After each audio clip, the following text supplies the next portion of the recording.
Bonjour à tous, je suis ravi de vous présenter cette nouvelle émission parce qu'elle vient clore celle que j'ai faite il y a un an. C'est vrai que c'est toujours curieux de mettre en exergue des assassins, des satyres, des escrocs, et pourtant ils font vendre. C'est pas nouveau, l'être humain est ainsi fait. Il y a donc un an, je faisais une émission sur le dossier Landru où vous avez pu connaître l'affaire, ou en tout cas vous rafraîchir la mémoire sur cette affaire. Et à l'occasion de la sortie de l'excellent Landru, l'élégance assassine, écrit par Bruno Fulini, j'avais envie de revenir sur cette histoire, mais comme l'a fait l'auteur cette fois, en suivant le vrai héros de l'histoire, Jules Belin, l'inspecteur qui a enquêté et arrêté le dénommé Landru, le barbe bleue de Gambet. Et qui mieux que l'auteur pour nous en parler, il est avec moi par téléphone. Bonjour Bruno Fulini. Bonjour. Est-ce que vous allez bien Oui, en oui, ces temps de crise sanitaire? oui. Bon. En tout cas, je suis ravi de vous recevoir à nouveau. Landru, l'enquête de l'inspecteur Belin, c'est le 248e épisode de Timeline.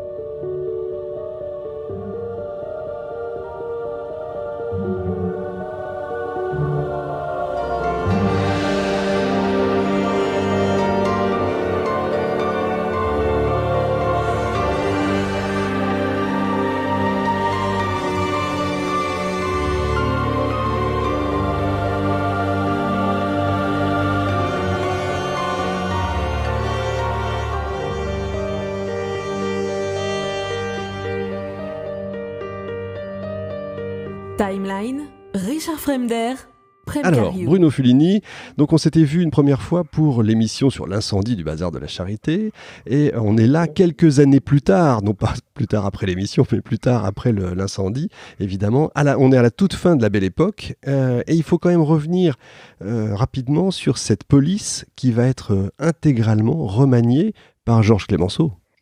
Intégralement, c'est beaucoup dire parce que il va subsister des polices traditionnelles en France, mais c'est vrai que Clemenceau, à l'époque où il est ministre de l'Intérieur, puis où il cumule le ministère de l'Intérieur avec la présidence du Conseil, donc de 1906 à 1909, a l'idée de moderniser une partie de la police, c'est-à-dire que à la police à l'ancienne, qui continue, s'ajoute une police nouvelle, ça va être ces fameuses brigades du Tigre, c'est-à-dire les brigades mobiles, les mobilards, comme ils disent entre eux, c'est-à-dire une police d'élite bien formée, bien équipée, avec des voitures, des téléphones, ce qui nous paraît évident aujourd'hui, mais qui était un énorme progrès à l'époque où, bien sûr, la voiture et la ligne téléphonique étaient considérées comme des luxes pour milliardaires. Et puis surtout, une police qui est mobile comme la délinquance est en train de devenir mobile au début du XXe siècle, c'est-à-dire qui n'est pas arrêtée par les limites étroites d'un ressort géographique. C'est-à-dire que Clemenceau s'est rendu compte qu'il y avait des bandes organisées qui opéraient avec un certain génie à semer les différentes polices, gendarmeries, en allant d'une commune à l'autre, d'un département à l'autre, et lui met au point des brigades qui ont un ressort géographique très large et qui peuvent poursuivre les malfaiteurs au-delà de ces limites administratives. Et ces fameuses brigades du Tigre vont très vite avoir des résultats excellents qui tiennent à la fois aux moyens dont elles disposent, à la motivation des policiers choisis qui les font tourner, et puis à leur direction certes éclairée, mais aussi très volontariste. Et ça va permettre à Clemenceau, puis à ses successeurs, d'afficher des statistiques. En fait, là aussi, ça nous paraît aller de soi, mais à l'époque, c'est complètement nouveau de dire que la police, c'est pas seulement une police politique qui surveille la population et qui tape sur les grévistes, c'est aussi une police qui combat la délinquance et qui la combat avec un certain succès, qui arrête des assassins, qui arrête des voleurs, qui démantèle des bandes organisées. C'est cela qui se passe entre 1906 et 1909 et qui continue après le départ de Clemenceau. Oui, il faut savoir qu'à cette époque-là, on dit qu'il y a plus de 100 000 affaires qui sont classées sans arrestation, 100 000 affaires par an, ce qui est quand même énorme. Et effectivement, ce que vous disiez sur le fait qu'ils changeaient, dès que les malfaiteurs changeaient de circonscription, il fallait avertir la circonscription d'après que, attention, ils sont en train d'arriver, il n'y avait pas de téléphone, ça pouvait prendre des siècles, quoi. Oui, c'était très long. Et puis, il faut bien voir que dès qu'on quitte les grandes villes, on passe de la police à la gendarmerie. Dans certaines communes, il n'y a même pas de gendarmerie. À l'époque, il y avait un garde champêtre. Et donc, entre garde champêtre, gendarmes et policiers, la communication ne se fait pas, ou alors tellement lente que les bandits ont 100 fois le temps de s'enfuir. Donc, c'est vrai que les brigades mobiles ont changé tout ça. Ont eu des résultats très rapidement. Des bandes entières, comme la bande Apollet, qui terrorisait les populations dans le Nord, des gens qui s'introduisaient dans les fermes, qui pillaient tout, Chauffeur. qui torturaient les gens exactement dans le style des chauffeurs, hein, pour que, à une époque où il n'y avait pas encore beaucoup de dépôts bancaires, les paysans révèlent dans quel jarre ils cachaient leurs économies. Eh bien, ces bandes vont être rapidement démantelées. Et Clémenceau, qui était pourtant pas un chaud partisan de la peine de mort, va conduire à la guillotine un certain nombre de chefs de bande redoutables. Il fait constituer, je crois, un fichier central également des criminels. Hein. Ça aussi, c'est nouveau. C'est même le premier pas en fait, hein, parce que bien sûr il n'y a pas de bonne police sans fichier, et donc la constitution des brigades mobiles va de pair avec la constitution d'un fichier moderne et unifié. D'accord. Alors là, on vient de parler donc de la constitution de cette, on va dire, super brigade, hein, et elle va avoir son importance bien sûr, puisque l'inspecteur Belin fait partie des mobilards. Mais il y a aussi le contexte politique au moment où l'affaire éclate, hein, parce que on est en 1919. Et c'est donc la guerre vient de se terminer, et on est en train de construire la paix. Or, c'est un peu, j'allais dire, un peu le bazar, parce que Clémenceau, qui était le père La Victoire PERE, le papa à La Victoire, est en train de passer dans l'opinion publique à père La Victoire PERD. Oui, il y a eu beaucoup de commentaires sur le traité de Versailles et sa négociation. Et donc Clémenceau qui a vraiment su galvaniser les Français, et en particulier les combattants, mais aussi la population à l'arrière en 1917-1918, qui a eu l'immense bonheur et honneur de prononcer le discours de la victoire le 11 novembre 1918, et beaucoup plus contesté à partir du moment où il négocie la paix, les conditions de la paix, donc sachant qu'évidemment il n'a pas tout pouvoir. Il faut compter avec les Alliés, avec les Américains qui veulent faire prévaloir les points de Wilson, avec les vaincus qui n'entendent pas non plus se laisser faire complètement. Donc ces négociations sont très longues, très complexes, et donnent lieu bien sûr à toutes sortes de controverses. Donc dans ce contexte-là, on apprend à un moment l'arrestation de Landru, mais ce qu'il faut bien comprendre, c'est qu'en fait Landru opère en tant qu'assassin depuis 5 ans. Bien entendu, ça on va y revenir bien sûr, mais là je parle au niveau grand public. Bien entendu, au niveau médiatique, on va dire. Parce qu'on a parlé de contre-feu quand même pendant un temps. Alors, il y a une légende, et j'insiste bien sur le terme de légende, qui voudrait que Clémenceau ait monté de toutes pièces l'affaire Landru pour appeler l'attention de l'opinion, la distraire, et qu'elle regarde un petit peu ailleurs pendant qu'il négociait le traité de Versailles. C'est une légende. Il est certain qu'un gros fait divers qui occupe l'opinion, ça a pu rendre service au gouvernement. Voilà. Mais de là à considérer que ce fait divers a été monté de toutes pièces, comme on le lit parfois, c'est purement de la fantaisie. On est là en pleine théorie du complot. Vous savez qu'il y aura des gens pour prétendre que Landru n'a jamais existé, que c'était un comédien qui jouait son rôle, qu'on a guillotiné un mannequin, que le comédien qui jouait Landru a vécu ensuite avec une pension du gouvernement en Amérique du Sud. Bon, tout ça, c'est de la fantaisie, mais ça nous montre à la fois que les théories du complot ne datent pas d'hier, et aussi que dans l'imaginaire, les personnages un petit peu diaboliques comme Landru ne meurent jamais. On trouverait les mêmes légendes sur Mata Hari, on trouverait les mêmes légendes sur Hitler, on trouverait les mêmes légendes sur un certain nombre de personnages un petit peu sulfureux, à qui on prête toujours une nouvelle vie ailleurs. Effectivement. D'ailleurs, à quel point il est mythique ce personnage, c'est qu'aux élections de 1919, on a, je crois, 4000 Français qui vont écrire le nom de Landru sur leur bulletin de vote quand même.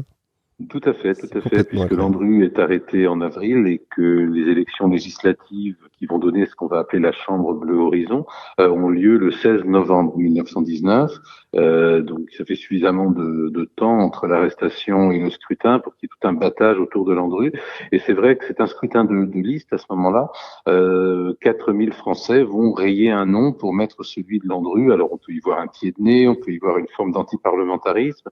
Il faut bien comprendre aussi que nous sommes dans une période où la question des femmes et des droits des femmes, Oui, eh bien, sont sur le devant de la scène. bien sûr. En effet, les femmes pendant la Grande Guerre ont joué un rôle accru.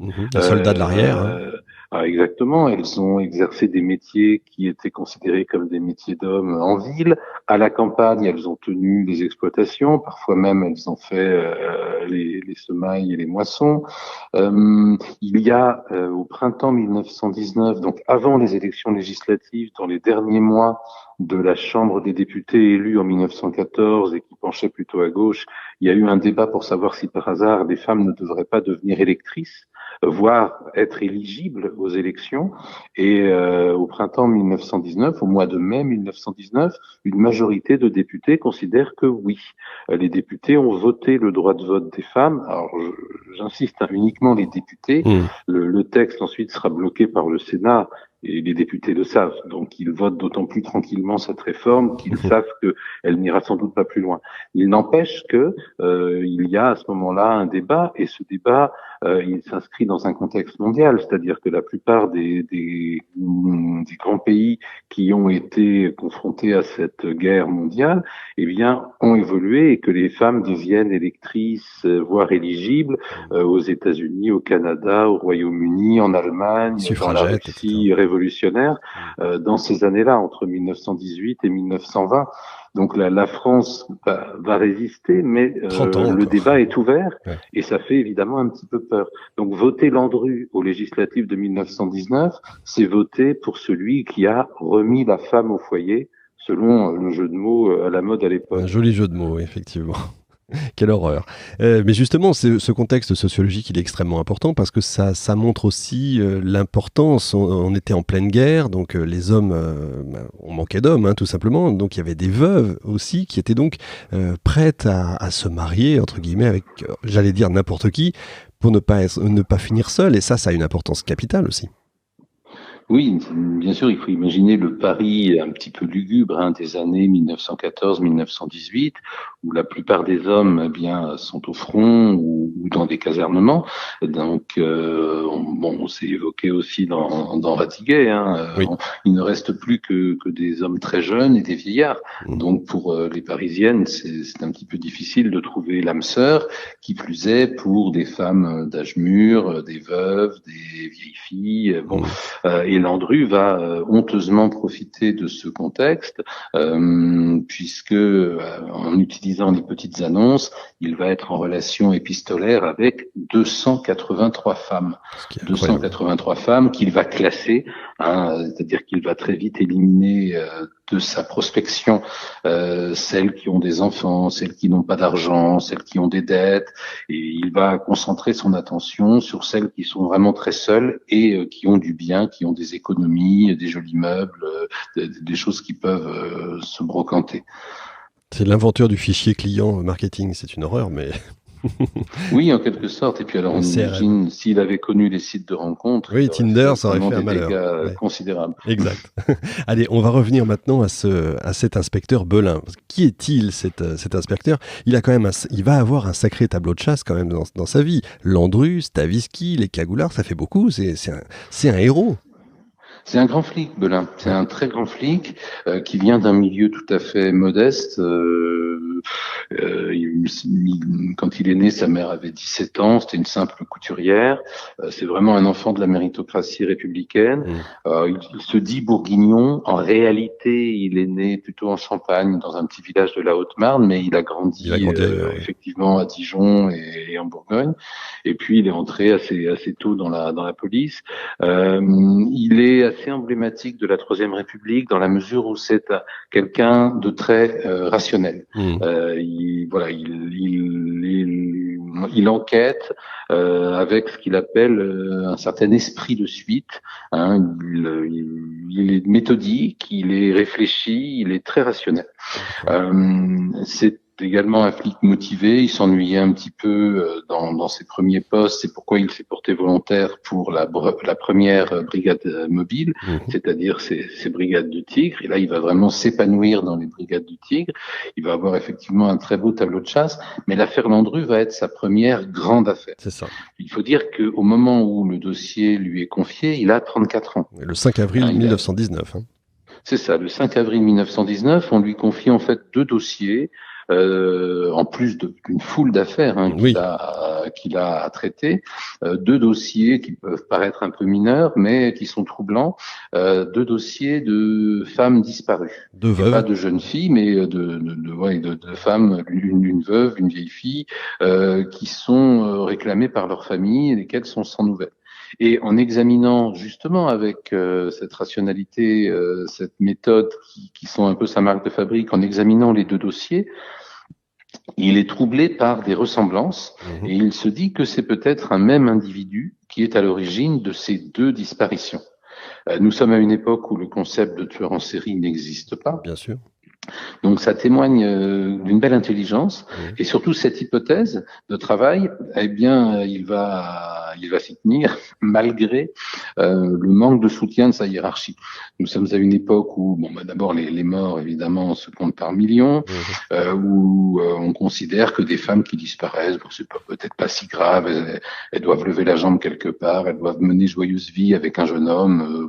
Ça fait plutôt sourire les gradés, si vous voulez. Il y en a des milliers pardon, je vous coupe, il y en a des milliers par an qui disparaissent.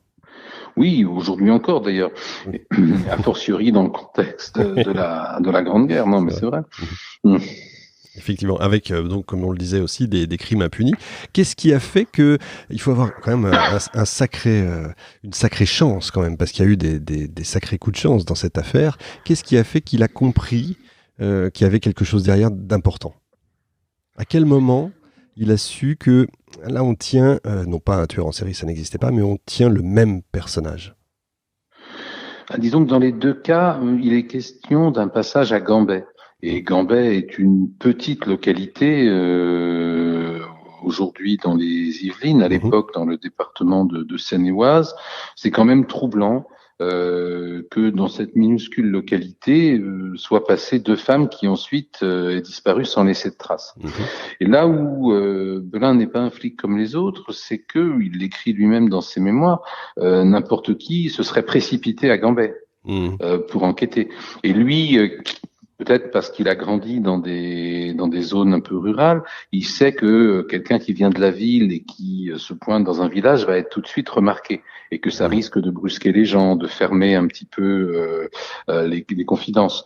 Donc avant d'aller à Gambais, il reprend toutes les pièces du dossier et il va voir les familles. Des familles qui ont un peu du mal à comprendre parce que pour elles ont déjà fait les démarches. Ouais. Elles trouvent que ça dure un petit peu. Elles ne comprennent pas bien pourquoi un policier revient vers elles pour leur poser les mêmes questions, de refaire leur déclaration. Et donc, en particulier, il est assez fraîchement accueilli par la sœur d'une des 2 disparues. Néanmoins, en allant la voir, il prouve que la chance, ça n'existe pas. La chance, ça se provoque.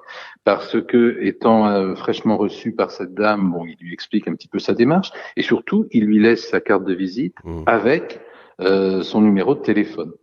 Encore une fois, en 1919, très peu de gens ont le téléphone.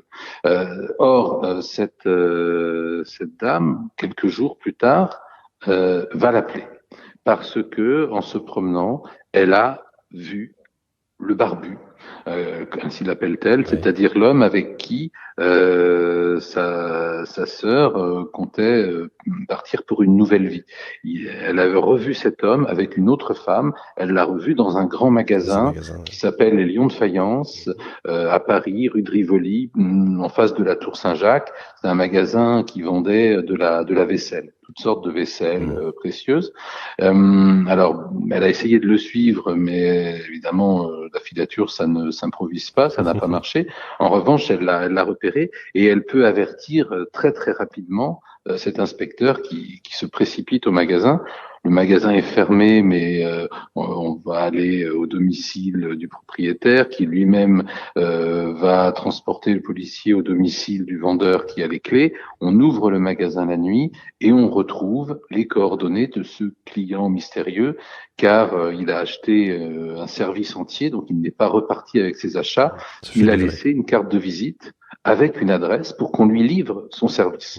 Et c'est cette carte de visite et cette adresse qui vont conduire l'inspecteur Belin au 76 rue Rochechouart, où réside ce personnage, alors très mystérieux, parce qu'à l'époque on ne sait pas vraiment qui il est, et en particulier que ce soit les deux victimes ou le nom sur la carte de visite qui est Lucien Guillet, ingénieur. On a plusieurs noms, mais en aucun cas celui de Landru. On ne sait pas encore comment s'appelle vraiment.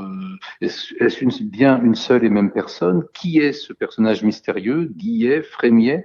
Et c'est plus tard, en l'interrogeant, en vérifiant, grâce à un papier aussi qu'il porte sur lui, on va comprendre que tous ces noms sont tout simplement les alias, les fausses identités d'un individu qui s'appelle Landru.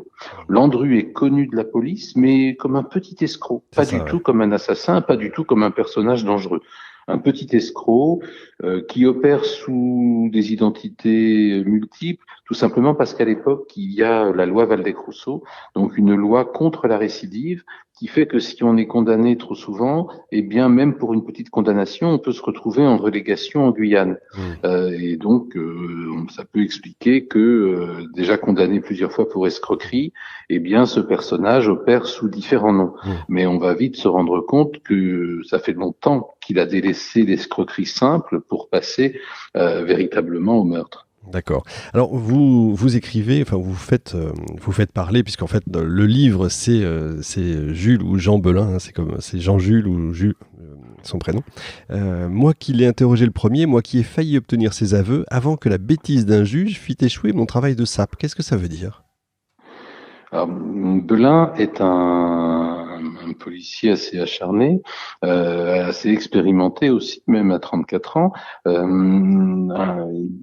Il arrête donc ce monsieur Guillet, il obtient assez vite sa véritable identité de Landru, il le travaille de différentes manières, il orchestre ce qu'il appelle la grande musique, c'est-à-dire un interrogatoire à plusieurs où on se succède, et donc Landru n'est pas un suspect facile, c'est quelqu'un qui est plutôt froid, qui garde ses moyens, qui ne craque pas. Il n'y a pas de torture à l'époque. Il n'y a pas de torture, mais enfin, les méthodes employées à l'époque ne seraient plus acceptées aujourd'hui. Il y a quand même de l'intimidation, il y a quand même des formes de violence physique aussi, qui ne vont pas jusqu'au sadisme de la torture, mais enfin, on secoue quand même beaucoup les suspects. Et puis dans le cas de ce personnage, l'un est persuadé qu'il a fait disparaître au moins 2 femmes, ça va assez loin, et en particulier, il y a très très peu de répit. Le suspect à un moment s'avachit tellement il est épuisé, on le laisse un tout petit peu dormir et ça redémarre. Et puis Belin est aussi quelqu'un de fin, de malin, c'est-à-dire qu'il sait souffler le chaud et le froid. Donc à certains moments, il est plutôt offensif, agressif. À d'autres moments, il est capable un petit peu de flatter son suspect, de lui laisser croire que qu'on le considère comme quelqu'un d'important, d'intéressant. Bon, et toujours est-il qu'à un moment, il a l'impression que Landru va se mettre à table. C'est-à-dire que Landru dit je ne parlerai pas, mais d'une façon telle que là on sent un frémissement, et lui, son expérience lui enseigne que souvent quand un suspect se comporte de cette manière-là, c'est un petit peu sa dernière ligne de défense, avant véritablement de se mettre à table, selon l'expression consacrée.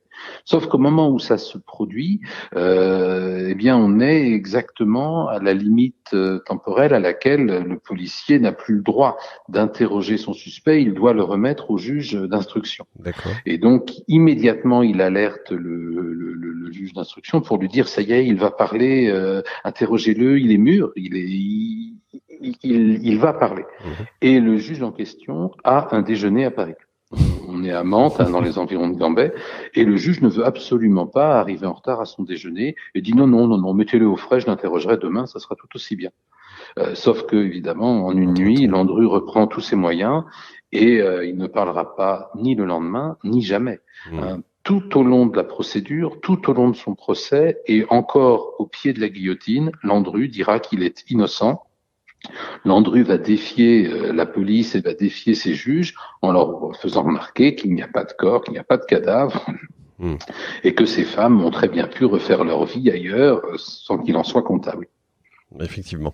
Alors, il y a eu, vous disiez tout à l'heure, donc 283 personnes qu'il a rencontrées ou avec qui il a correspondu, mais on a 11 personnes disparues, 11 femmes disparues, c'est ça ? Alors, 11 personnes disparues, 10 femmes, plus le jeune fils de l'une d'elles, qui a été sa première victime, Madame Cuchet. Ensuite, Landru va faire vraiment attention de ne séduire que des femmes dépourvues d'enfants ou de familles à charge, parce qu'évidemment, c'est beaucoup plus de travail de faire disparaître 2 corps qu'un seul. Mais donc il y a 11 disparitions et ce sont des disparitions totales, c'est-à-dire que non seulement les familles n'ont aucune nouvelle à partir du moment où ces personnes sont allées avec Landru, soit dans sa maison de Vernouillet, soit plus tard dans sa maison de Gambais, et puis ces personnes n'ont plus jamais donné signe de vie. La défense de Landru, c'est de dire mais non, elles ont refait leur vie, elles sont à l'étranger, elles sont dans les colonies, elles sont ailleurs, je respecte le mur de la vie privée. Mais comment imaginer que 11 personnes n'aient jamais donné signe de vie, même pendant le procès, même pendant les décennies qui vont suivre. Ces personnes ont véritablement disparu. Il va y avoir une très très longue enquête, en fait. C'est plus de 2 ans d'enquête. Oui. Landru va passer 2 ans et demi derrière les barreaux avant son procès. Et c'est pourquoi il a cette tête tellement étrange au moment du procès. On a du mal à considérer qu'il ait pu être un grand séducteur, mais il faut bien considérer qu'il a passé plus de 2 ans et demi derrière les barreaux à préparer cette épreuve, si vous voulez. J'ai retrouvé une photo de Landru jeune, il est beaucoup plus avenant, beaucoup plus mignon que dans les années 1921-22, où il est jugé et condamné. Landru assiste donc à une instruction très très longue. D'un certain point de vue, il est coopératif, c'est-à-dire que c'est quelqu'un qui est plutôt bavard, plutôt éduqué. En revanche, il n'avoue pas. Et donc, il multiplie les fausses pistes, les arguties, il est très pointilleux, il prend des notes, il prépare très sérieusement cette épreuve du procès. On prête à son avocat, maître de Moroji Affaires, cette phrase extraordinaire: s'il est acquitté, je le prends comme secrétaire. Parce que, effectivement, Landru est quelqu'un de très, très ordonné, de très, très organisé intellectuellement. De ce point de vue-là, lui et Belin étaient faits pour s'entendre. Landru, en fait, va être son pire ennemi parce que, en l'absence d'aveu et en l'absence de cadavre, il aurait eu toutes les chances d'être acquitté au bénéfice du doute s'il n'avait fait son propre malheur en tenant une comptabilité précise, en tenant des petits carnets dans lesquels on va trouver quand même une foule d'informations. On va trouver les noms ou les surnoms des femmes disparues, on va trouver des dates, voire des horaires qui peuvent être ceux des assassinats. On va trouver des choses accablantes, par exemple cette histoire qui n'est pas une légende, qui est vraie, que lorsque l'une de ces dames l'accompagne à Gambais, il prend pour lui un billet de train aller-retour et pour elle un aller simple. C'est une petite mesquinerie qui va lui coûter très très cher parce que ça fait beaucoup de présomptions. Et de la même façon, chaque fois qu'une dame va à Gambais, dans les jours qui suivent, on règle un volume important d'achats de charbon et puis il y a un afflux financier dans la colonne recettes. Donc tout ça est éminemment troublant. Et Landru va essayer de se défendre de tout cela, va être très très très pointilleux et procédurier, mais en réalité avec ses carnets, il a donné beaucoup d'arguments à l'accusation, même s'il n'y a ni aveu ni cadavre. Et c'est cette enquête qui est très très longue, j'imagine. Il faut être un fin lisier. Ce sont des milliers de pièces. Ce sont des milliers de pièces, puisque déjà on essaye de recueillir des témoignages. Et les voisins à Gambais, à Vernouillet, ont-ils remarqué des choses? Les familles des disparus, ça représente du monde. Sur les 283 femmes, toutes celles qu'il a rencontrées, mais qu'il n'a pas fait disparaître, on essaye de comprendre comment il opérait. Il faut savoir que le jour même où il est arrêté, il a rendez-vous gare du Nord avec une nouvelle conquête. C'est une véritable industrie en fait, l'activité érotico-criminelle de Landru. Landru a aussi une famille qu'il faut interroger. Il est marié, il est père de 4 enfants. Et à un certain degré, sa femme et au moins l'un de ses fils jouent un rôle dans sa petite entreprise criminelle. Landru a une maîtresse, c'est-à-dire que en plus de ses fiancés entre guillemets qu'il séduit pour les dépouiller, il entretient une jeune femme de 25 ans de moins que lui qui ne semble pas, elle, destinée à mourir, qui est vraiment une amante de cœur, d'ailleurs une très jolie femme, et qui va d'ailleurs déposer en sa faveur. Incroyable. Et oui, il utilise, je crois, un de ses fils pour régler une dette de l'une des victimes. Oui, faire croire pour qu'elle est encore vivante. Des meubles aussi. Plus grave, en général, il se débrouille pour faire signer des procurations, mais pour l'une de ses victimes, il n'a pas eu le temps de le faire. C'est sa femme. Donc, il envoie sa femme à la banque se faire passer pour la véritable titulaire du compte afin de vider le compte. Donc, ce sont des faits de complicité quand même assez graves dont Madame Landru va pouvoir se défaire en acceptant finalement de charger son époux. Elle va d'ailleurs divorcer et elle et ses enfants vont vivre sous son nom de jeune fille en fait. Oui, parce que difficile de Landru porter. va être abandonné. Effectivement. Alors dans votre livre, on suit donc, vous faites parler en fait l'inspecteur. On suit toute l'enquête à travers les yeux de l'inspecteur Belin. Comment se fait-il qu'il n'y ait pas vraiment de véritable biographie aujourd'hui de cet inspecteur qui est quand même un personnage assez important? Alors lui-même a publié ses mémoires, mais il les a publiés à un mauvais moment, juste après la guerre. Lui-même avait dû quitter la police, sans doute parce qu'il y avait quelques dossiers dont il n'avait pas grande raison d'être fier pendant l'occupation. Et puis ses mémoires sont sortis à un moment où sans doute les préoccupations des Français étaient ailleurs. Ça, c'est pas un livre qui a très très bien marché. Bon, cela dit, c'est un livre extrêmement intéressant pour qui s'intéresse à l'histoire de la police, à l'histoire criminelle. Et donc, ça m'a beaucoup intéressé de partir de ses mémoires pour le faire parler, pour lui faire raconter son enquête. Et surtout, ce qui était passionnant, c'est de croiser le texte de ses mémoires avec les archives de l'affaire, puisque voilà, que ce soit à la préfecture de police, au ministère de l'Intérieur, dans divers fonds d'archives, il y a des dossiers consacrés à l'affaire Landru, y compris des pièces d'interrogatoire, de ce genre de choses. Et donc, c'était très intéressant de voir à quel point ces mémoires étaient proches des pièces du dossier. Et donc, je me suis amusé à les coordonner en quelque sorte, à les croiser pour aboutir à un récit complet. Après, la vie de Belin elle-même est assez pauvre. Je veux dire que c'est quelqu'un qui s'accomplit totalement dans sa tâche de policier. Pour le reste, il n'a pas, à ma connaissance, une vie extraordinaire. Il va finir d'ailleurs dans un petit pavillon de la banlieue parisienne. Il a une vie de petit fonctionnaire en quelque sorte. Mais l'adrénaline pour lui, c'est la chasse des grands criminels. Et c'est vrai que en commençant avec Landru, il place la barre très très haut et il va continuer. On va le retrouver dans l'affaire Weidmann, par exemple, dans quelques grandes affaires de l'entre-deux-guerres. Détective va de temps en temps faire appel à lui aussi. Par exemple, lorsque sort en France en 1949 le film de Chaplin, Monsieur Verdoux, qui s'inspire de l'affaire Landru, Détective a la bonne idée, alors qu'il est retraité, de l'inviter à l'avant-première du film. Et on recueille ses confidences. Il compare le Monsieur Verdoux de Chaplin au Landru qu'il a connu personnellement, pour l'avoir arrêté et interrogé. Et c'est tout à fait intéressant, parce que bien sûr, il explique que d'un point de vue factuel, le scénario du film de Chaplin est très éloigné de l'affaire Landru, et elle ne prétend pas d'ailleurs l'avoir reconstitué. En revanche, le personnage campé par Chaplin est, juge-t-il, assez proche de Landru, et en particulier cette espèce de courtoisie forcée, ce petit sourire, cette façon d'avoir toujours un bouquet de fleurs à la main, un petit compliment à la bouche. Et là, il trouvait que le personnage de Verdoux était très vraisemblable, très réaliste, très proche du vrai Landru. Un rôle incroyable pour Chaplin d'ailleurs. C'était son seul rôle totalement différent. D'ailleurs. Oui. Est-ce que le personnage de Maigret pourrait être une sorte de Belin on a souvent dit que c'était sur l'inspiration de Belin que Simenon a écrit Maigret. Bon, il y a plusieurs théories. Je pense que Simenon s'est inspiré de De plusieurs, plusieurs flics ouais. de son temps, Massu aussi, Mm. quelques autres. Le point commun, c'est le côté rationnel, le Mm. côté, comment dirais-je, logique, Ouais. implacablement logique.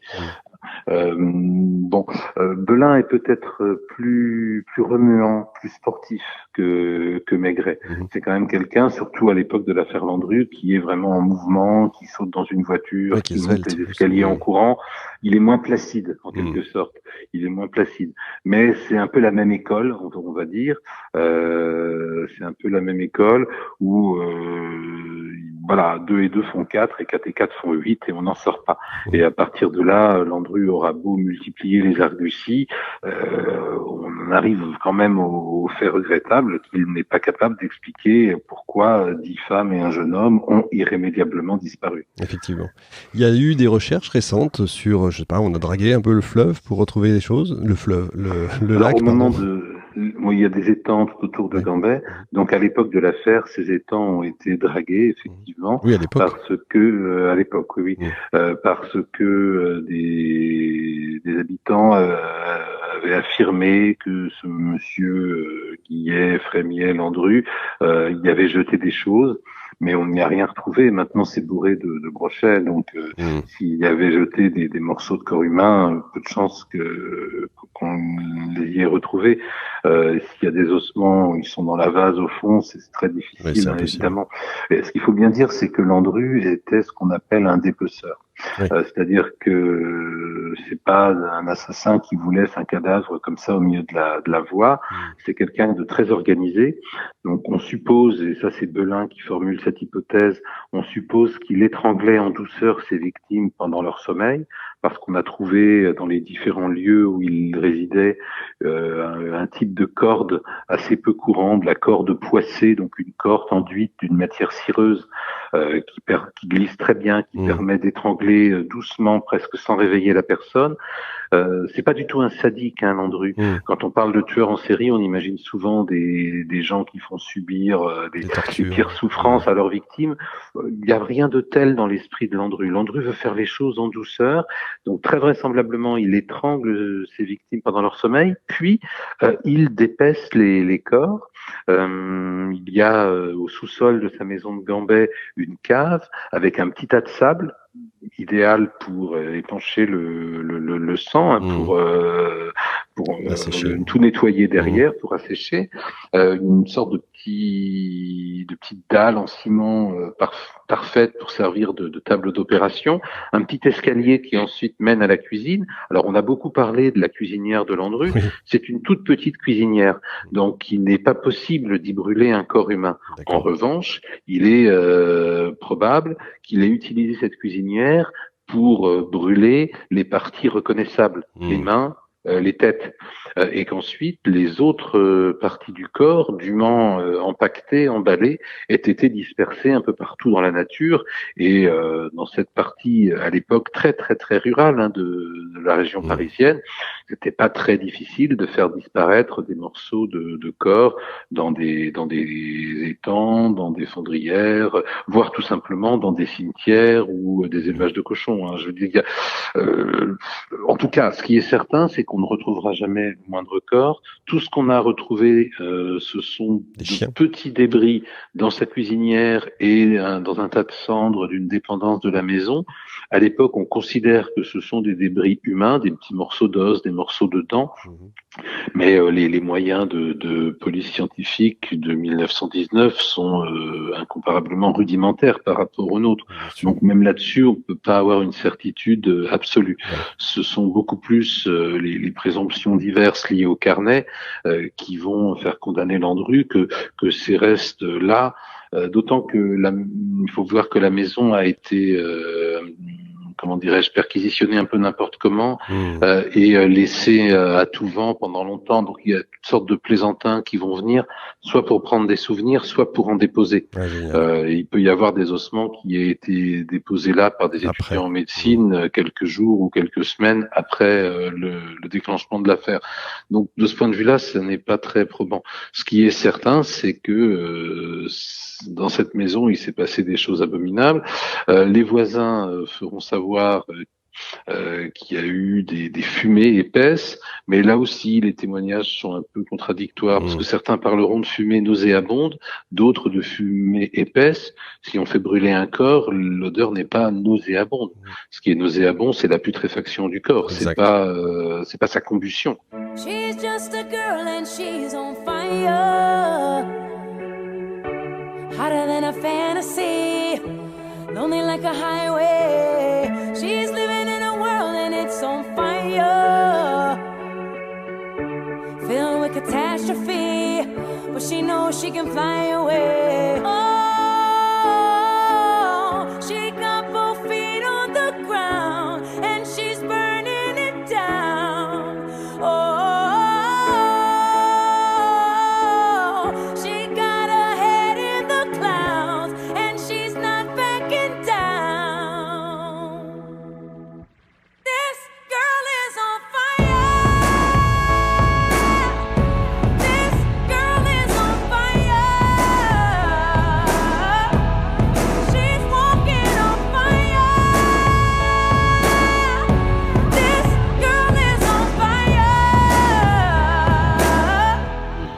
J'ai ici un document là devant moi qui date du 31 mai 1919, souligné horrible, infernal. Landru utilisait les corps de ses victimes comme chair à saucisse, à andouille et engrais. Nous n'ignorons pas qu'il existe dans les banlieues de Paris des fabriques d'andouilles et saucisses, etc., etc. C'est une horreur absolue. C'est épouvantable, mais ça fait partie des nombreuses lettres de dénonciation qui ont été envoyées à la police, lettres certaines anonymes, d'autres pas. Il faut bien se rendre compte que pendant la Première Guerre mondiale et dans les mois qui suivent, il y a des restrictions alimentaires. Et donc, cette histoire de corps disparus, de femmes dépecées, va nourrir un horrible soupçon. Peut-être que Landru mangeait ses victimes ou les faisait manger à d'autres. Alors là, il n'y a absolument rien qui le prouve. Mais comme Landru est perçu un petit peu à la manière d'un ogre, évidemment, l'hypothèse vient tout naturellement. Et on va l'accuser soit d'avoir mangé, soit d'avoir transformé en aliment les parties molles de ses victimes. Ah, c'est fabuleux, vraiment fabuleux. On est à une époque aujourd'hui où soit on idolâtre la police à suite d'attentats, où on la déteste pendant les manifestations. Vous ne croyez pas qu'une belle biographie de Belin pourrait peut-être redorer un peu l'image ? Oui, sans doute. Il faudrait en savoir plus sur ce qu'il a fait pendant l'occupation. Il est étonnamment discret sur ce chapitre dans ses mémoires, donc là, ça nécessiterait un supplément d'information. En revanche, c'est vrai que c'est un policier qui a mis hors d'état de nuire un assassin redoutable et qui l'a fait grâce à sa jugeote et grâce à son esprit d'initiative, sans aucun soutien de sa hiérarchie, qui ne croyait pas à ses intuitions, qui lui a donné du travail en plus. C'est aussi un bel exemple de motivation, puisque à partir du moment où il a logé le suspect, où il sait où il réside, l'appartement étant vide pendant quelques jours, il vient tous les soirs interroger la concierge pour savoir s'il y a quelqu'un qui est revenu. Et lorsqu'il voit que le personnage est là-haut, dans son appartement, il va passer la nuit dans la cage d'escalier. Il va dormir à la porte de Landru, puisqu'évidemment, on ne peut pas l'arrêter de nuit, de façon que le suspect ne s'évapore pas au petit matin. Donc c'est quand même un policier qui donne beaucoup de lui-même, qui croit en ce qu'il fait. Ça c'est certain. Ouais, c'est génial. Votre livre est vraiment passionnant parce qu'encore une fois, vous faites parler l'inspecteur, on suit l'enquête vraiment de l'intérieur, sans jeu de mots. Vous avez en plus, vous mettez des documents, vous y mettez des chansons parce qu'on a écrit des chansons sur Landru, il y a un peu de tout. Donc j'encourage toutes et tous à lire ce Landru, l'élégance assassine, Bruno Fulini aux éditions du Rocher. Bravo, vous êtes en train d'écrire un autre livre là en ce moment ? Oui, j'ai un petit livre qui vient juste de paraître qui s'appelle La France du temps des républiques. C'est une sorte de retour sur notre histoire, mis en page à la façon des anciens manuels scolaires. Ah, Vous savez, ce qu'on génial. appelait le petit Lavis. La vis, oui, Voilà. exact. Ah, Voilà. voilà. Je crois C'est qu'on un va. petit Lavis au goût du jour, en quelque sorte, mais avec le même principe de maquette et chaque chapitre illustré par un dessin montrant une scène majeure de notre histoire républicaine. Excellent. Ben, je crois qu'on va se revoir très vite, en tout cas. Merci beaucoup, Bruno Fulini. Je conseille aussi ce livre qui est difficile à trouver, mais on peut encore le trouver. Landru, 6h10, temps clair. C'est toutes les pièces du dossier. Je ne sais pas si vous le connaissez. Bien sûr, Il c'est est- le catalogue d'une exposition C'est ça, en ouais. fait, et effectivement c'est très précieux pour suivre l'enquête quasiment pas à pas en fait. Moi C'est j'ai ça. beaucoup utilisé ces pièces-là, bien sûr, Oui, vous êtes allé aux archives aussi, j'imagine. bien sûr, bien sûr. C'est fantastique. Il y a un énorme dossier, je suppose. En fait, il y a plusieurs dossiers. Il y a un énorme dossier aux archives de la préfecture de police. Mhm. Il y a un dossier qui était un petit peu oublié aux archives du ministère de l'Intérieur. Ce ne sont pas les mêmes. Il y a des dossiers aux archives départementales. Après, il y a Ouais. plein de pièces multiples sur cette affaire un petit peu partout. La vraie difficulté sur une affaire de ce type, c'est de rassembler Ouais. tous les documents, toutes les sources, en fait. Vous avez dû être l'inspecteur de l'inspecteur. C'est En un peu quelque ça. sorte. Dernière petite question. Pourquoi Versailles? Pourquoi le procès se déroule à Versailles? Tout simplement parce que les crimes ont lieu dans le ressort de ce tribunal. Gambès, c'est tout près de D'accord. Versailles. Et c'est vrai que l'affaire va être jugée à Versailles, ce qui va attirer à Versailles beaucoup de Parisiens. Oui. Pendant le procès, on va parler du train Landru. Le train Landru, c'est le train de Paris à Versailles qui est rempli par toutes les personnalités du showbiz, de la presse, des lettres, etc., qui veulent absolument assister à au moins une séance du procès Landru, tellement l'accusé est devenu populaire et intéresse Un tout le people monde de par... l'époque. Voilà, exactement. Il faut voir que pendant son procès, Landru signe des autographes C'est et que incroyable. des gens comme Mistinguett ou Maurice Chevalier vont venir assister à des audiences. Fantastique. The place to be, c'était vraiment le lieu où il Exactement. fallait être. C'est une horreur absolue. Merci beaucoup, Bruno Fulini. Et puis à très bientôt, en vrai, j'espère en tout cas. Merci à vous. Merci. Bonne journée. Eh bien, ce que je vous propose d'écouter maintenant, c'est le commissaire Belin lui-même, qui est donc devenu commissaire, bien sûr, quelques années plus tard. Nous sommes en 1957, en mars 1957, au moment où vous allez l'entendre. C'est le présentateur Pierre Desgroupes qui l'interroge dans le cadre de l'émission L'affaire Landru en votre âme et conscience. Vous savez, la reconstitution des grands procès et des grands moments de l'histoire. C'est l'époque où la télévision française faisait la radiodiffusion télévision française faisait de grands programmes. Pierre Desgroupes, écoutez donc ce commissaire Belin qui raconte comment il a fait pour découvrir les carnets, comment en son âme et conscience, évidemment, il pense que... je vous en dis pas plus. Écoutez. Alors, première question, comment avez-vous trouvé les carnets de Landru? Oh, c'est plus fort simple.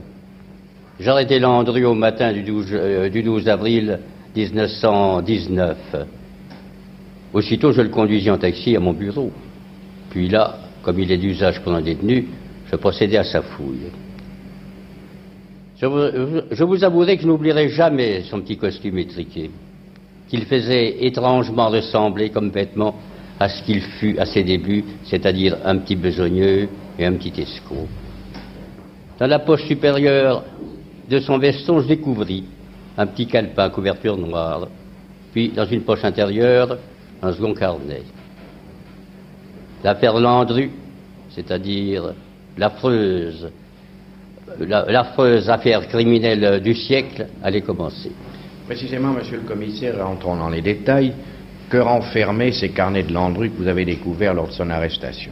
Il y avait deux carnets. Parlons d'abord du premier, si vous le voulez bien, c'est-à-dire le petit calepin à couverture noire. Toutes les pages de ce calepin étaient vierges, sauf la première, sur laquelle je pus lire 11 noms. Pas 10, pas 12, je dis bien 11 noms, c'est-à-dire un chiffre correspond au nombre des malheureuses dont Landru eut à répondre devant le jury de Saône-et-Oise comme étant leur assassin. Tous ces noms, écrits en berron de la main de mon détenu, étaient placés dans un ordre chronologique. Et dans le deuxième carnet, monsieur Le le deuxième commissaire? carnet, c'était en sorte un annuaire d'une comptabilité méticuleuse. Il était rempli de notes, de dates, de chiffres, le tout souligné à l'encre rouge. C'était également en sorte la confession d'un criminel qui faisait entrer tout en compte. Mettons aussi bien une sortie pour 2 sous pour l'achat d'une boîte d'allumettes que pour l'achat des sacs de charbon qui était nécessité pour brûler ses victimes dans sa cuisinière de Gambé. Puis, dans ce carnet, on trouverait également des renseignements très intéressants sur la façon dont Landru avait liquidé les avoirs de ces malheureuses. Précisément, monsieur le commissaire, entrons dans le détail encore, une question plus précise. Est-ce que vous avez pu chiffrer les profits, la comptabilité de Landru pendant toutes les années qu'ont duré ces forfaits, c'est-à-dire pendant un peu plus de 3 ans? À peu de choses près, on peut donner un chiffre. Ce chiffre doit se situer aux environs d'une 40aine de milliers de francs, ce qui tout de même représente, pour nos francs d'aujourd'hui, au moins 10 millions. Tenez, en ce qui concerne les chiffres, je voudrais concrétiser l'importance, n'est-ce pas, des carnets de Landru. Écoutez bien ceci. Alors qu'elle va se rendre à Gambé, d'où elle ne reviendra plus, Madame Basson invite à son domicile parisien sa jeune sœur à déjeuner. Au cours du repas, les 2 femmes parlent de l'avenir. À un moment donné, Madame B étale son sac, compte l'argent qu'il contient, soit 1035 francs. Suivez-moi bien. Le lendemain, Landru, sur son carnet, après avoir fait état de différents achats, note très exactement au bas de la page en encre rouge, il écrit ces mots. Récupération Buisson, 1035 francs. Donc, il a abattu Madame Buisson et il a fouillé le cadavre. Est-ce clair? C'est cela la récupération. Avez-vous obtenu, monsieur le commissaire, d'autres charges du même type contre Landru? Je crois que oui. Bien sûr, j'en ai obtenu. Puis il fait toujours mon précieux auxiliaire, notamment en raison de sa diabolique manie du matricule. Cet homme ne voyait que le matricule, le chiffrage, les classifications de papier. J'avais appris qu'il disposait à Clichy d'une remise. Dans ce local, j'ai remarqué la présence, comme partout. Il passait d'ailleurs de quantité de meubles, de literie, de vêtements et de sous-vêtements féminins. Je vis aussi des faux cheveux. À cette époque, les femmes portaient encore des chignons et même des dentiers. Puis, sur une étagère, je remarquais aligné et étiqueté 11 dossiers. Sur chacune des chemises de ces dossiers, un nom était tracé. Eh bien, ces 11 noms étaient exactement ceux que j'avais pu lire sur le fameux petit calepin que j'avais saisi dans la poche supérieure du veston de Landru. Je vais vous poser une dernière question, monsieur le commissaire. Elle est brûlante, 36 ans après encore. Êtes-vous convaincu, vous, personnellement, de la culpabilité de Landru? Bien sûr, ne me le demandez pas.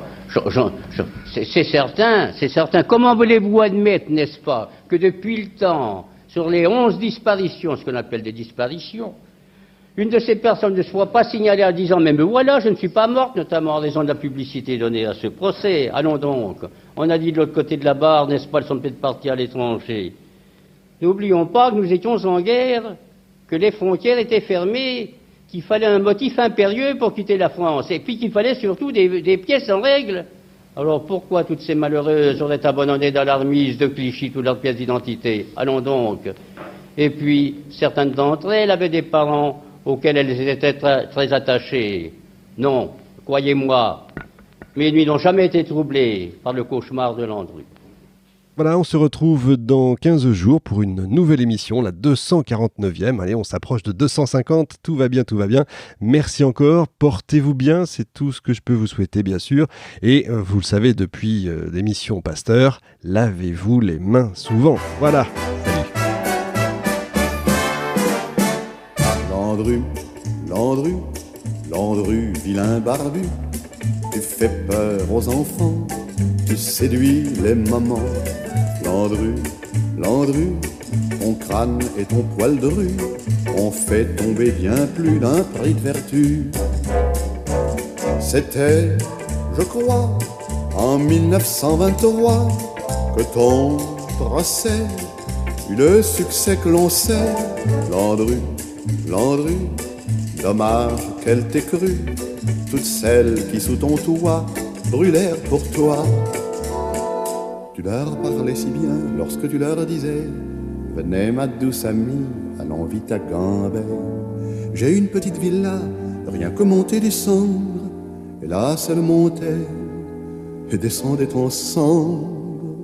Landru, Landru, de quel bois te chauffes-tu? Ton four fait de la fumée sous la verre ramée. Landru, Landru, un ramoneur est venu. Il a dans ta cheminée trouvé un nez calciné. Pendant le verdict, pas un mot, pas un tic, énigmatique, tu restas hiératique. Landru, Landru, en jaquette, en bottine, y a une veuve qui t'a eu la guillotine. Landru, Landru, on prétend qu'on t'a vu en bon petit vieux grand-père, vivant à Buenos Aires, la barbe rasée et la moustache frisée. Plus rien de l'homme d'alors, c'est ça la mort. Disons tout de suite qu'en 1928, ce genre d'histoire était facile à corroir. Landru, Landru, tout passe avec le temps. À présent, tu ne fais plus peur aux enfants. Mais tu séduis pourtant bien des grands-mamans. Et de Blue Castel la Tarbe, elle rêve de ta barbe et de son poil dru, vieux Landru.